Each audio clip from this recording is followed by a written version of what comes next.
کہ اس کو انشور کر سکے, کیونکہ اوپن مارکیٹ میں اس کو پھر 2800 سے لے کے 3000 روپے تک کی قیمت دی جاتی ہے. آپ مجھے صرف یہ بتائیں کہ وہ کسان جس کو پانی مہنگا مل رہا ہے کیونکہ اس کے ٹیوب ویل کے اوپر جو بجلی کا بل ہے وہ بڑھتا جا رہا ہے, بجلی کا بل بڑھتا جا رہا ہے, وہ افورڈ نہیں کر سکتا ہے, اسے بیج جو ہے وہ ادھار اٹھانا پڑتا ہے, اس کے پاس پیسے نہیں ہے, اس کے پاس ڈی اے پی خریدنے کے پیسے نہیں ہے, 14,500 سے 15,000 روپے تک وہ بھی بلیک میں لینی پڑتی ہے, اس کے پاس یوریا کے پیسے نہیں ہے, یوریا بھی 10,000 روپے میں مل رہا ہے, بجلی مہنگی, فیول مہنگا, یوریا مہنگا, ڈی اے پی مہنگا, اور اس کے بعد ہم یہ سمجھتے ہیں کہ کیونکہ ہم سپورٹنگ پرائس 3900 روپے رکھ دیں گے اور کسان جو ہے وہ خوشحال ہو جائے گا اور پیسے کمائے گا. جو اس کی لاگت ہے کسان کی اس گندم کے اوپر, وہ اس لاگت سے بھی 47% کم کی آپ نے سپورٹنگ پرائس بھی رکھی, آپ یہ دیکھ لیں یہاں پہ. اور جو آگے تقسیم پنجاب کے اندر ہو رہی ہے وہ ایکڑ پہ 6 بوریاں ہیں اور 6 ایکڑ سے اوپر کی اجازت نہیں ہے, 36 بوریاں, یعنی کہ 6 ایکڑ سے آگے 36 بوریوں سے آگے حساب کتاب نہیں ہے, اور اس کا بھی کوئی کھاتا کوئی نہیں چل رہا ہے. مجھے تکلیف اس بات کی ہے کہ اس ایوان میں بیٹھے ہوئے زیادہ تر لوگ ذمہ دار ہیں, زیادہ تر لوگ کاشتکار ہیں, کوئی چھوٹا ہے, کوئی بڑا ذمہ دار ہے, اور اگر خود ذمہ دار نہیں ہیں تو ذمہ داروں کے ووٹوں سے الیکٹ ہو کے یہاں پہ آئے بیٹھے ہیں. مگر آپ نے جیسے پارٹی کی طرف سے آپ نے ان کو جوش دلایا کہ بھائی بولو, تسی بھی بولو, تہاڈا بھی صوبہ ہے, تہاڈی حکومت ہے, تساں بھی گل کرو, آپ کو بتانا پڑا ہے, دل نہیں کرتا ہے. obviously جب عوام کے اور کسان کی گردن کے اوپر چھری پھیرو گے تو کیسے ڈیفینڈ کرو گے اپنی حکومت کو؟ کسان کو حلال کرو گے تو کس منہ سے ڈیفینڈ کرو گے اپنی حکومت کو؟ اس لیے تکلیف ہوتی ہے. اور 70 لاکھ ٹن سیلیبل گندم پڑی ہے پنجاب میں, ابھی میاں صاحب نے کنفرم کیا, اور اس میں سے کہتے ہیں کہ پاسکو اور جو صوبائی حکومت ہے وہ کہتی ہے جی صرف 20 لاکھ خریدنی ہے. میں نے یہ دسو سر, تے باقی 50 لاکھ نو آگ لا چھڑیے, باقی 50 کو کیا کرے؟ آگ لگا دیں یا چوہوں کو کھلا دیں یا پھر وہ فیڈ والوں کو بیچ دیں. سنا ہے وہ بھی گندم شندم لیتے ہیں آگے مرغیوں کی دوائیاں بنانے کے لیے, ان کو بیچ دیتے ہیں, یا پھر کسانوں کو کہتے ہیں کہ تسی اپنے آپ نو آگ لا لو, کیونکہ یہ جو تمہارے عوامی نمائندے ہیں جنہیں کھو کے حکومت لئیے, کھو کے سمجھتے ہو نا, چھینی ہے حکومت, چوری کی ہے, یہ تمہارا حق جو ہے اس کا تحفظ کرنے کے لیے تیار نہیں ہے. سو میں یہ سمجھتا ہوں کہ وہ سیکٹر جو فسکل ایئر میں 2020 اور 21 میں پاکستان کی جی ڈی پی میں جس کا 22.7% حصہ تھا, 2020-21 میں جو پاکستان کی لیبر فورس کا 37.8% تھا, آج اس کی جی ڈی پی میں بھی حصہ زیادہ ہے, آج اس کا لیبر فورس میں بھی حصہ زیادہ ہے. اور اسی سیکٹر کو ڈیفینڈ کرنے کے لیے, ایکچولی ڈیفینڈ بھی تھوڑا زیادہ ہو جائے گا, اس کو زندہ رکھنے کے لیے,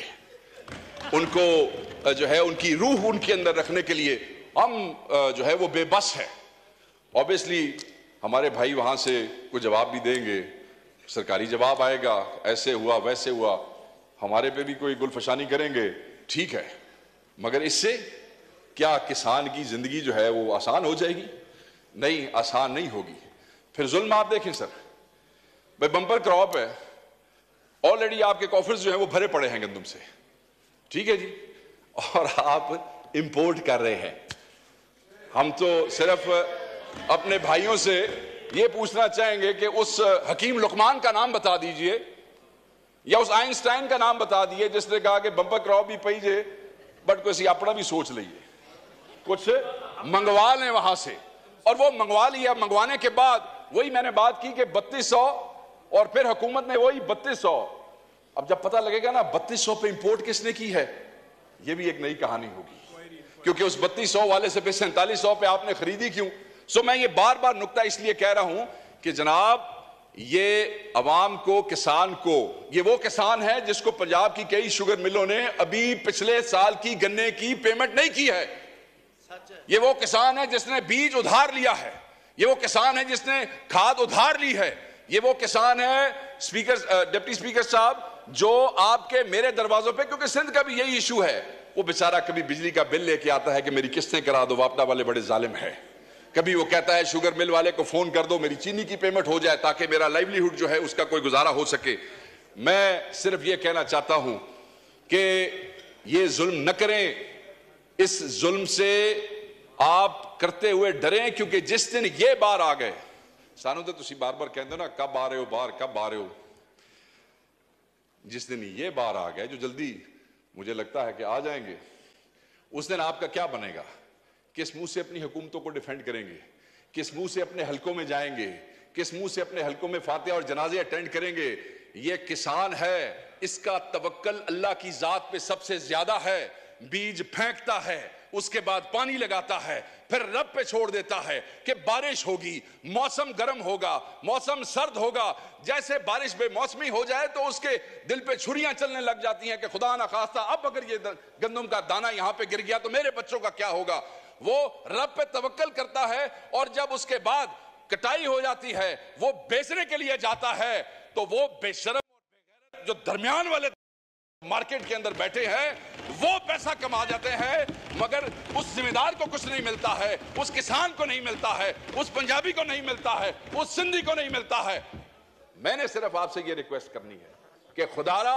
ان کی زندگی آسان کریں, ان ڈکیتوں کو بے نقاب کریں, ان کی زندگی آسان کرنے کے لیے کچھ ایسی. سر آپ کے علاقے میں بھی آپ خود ذمہ دار ہیں,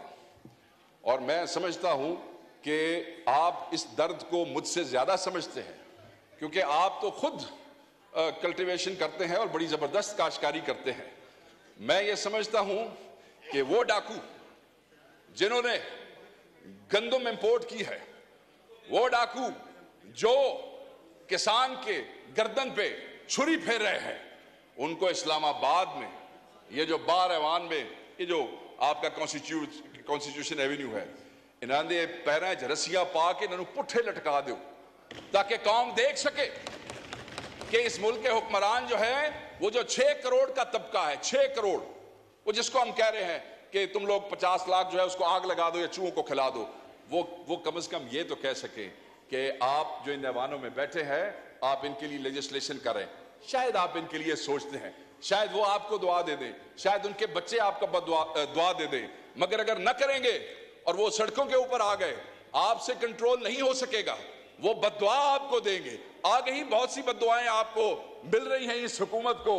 مینڈیٹ چوری کرنے کی بد دعا مل رہی ہے, غریبوں کو جیلوں میں رکھنے کی ناحق بد دعائیں مل رہی ہیں, عورتوں اور بچوں کو جیلوں میں رکھنے کی بد دعائیں مل رہی ہیں. تھینک یو وقار صاحب, تھینک یو. مائک کھولیں وقار صاحب. بد دعا تو دے دی, میں تو اگلی بات کر رہا ہوں. میں تو صرف یہ کہہ رہا ہوں کہ سر ان غریب کسانوں کا کچھ کرے, ان کے لیے کوئی بہتری کا معاملہ کرے. وہ چند دن واسطے تسی اپنے ڈاکے ماکے چوریاں بند کر چھڑو تے کچھ انہاں دے واسطے کر چھڑو. بہت مہربانی. Thank you.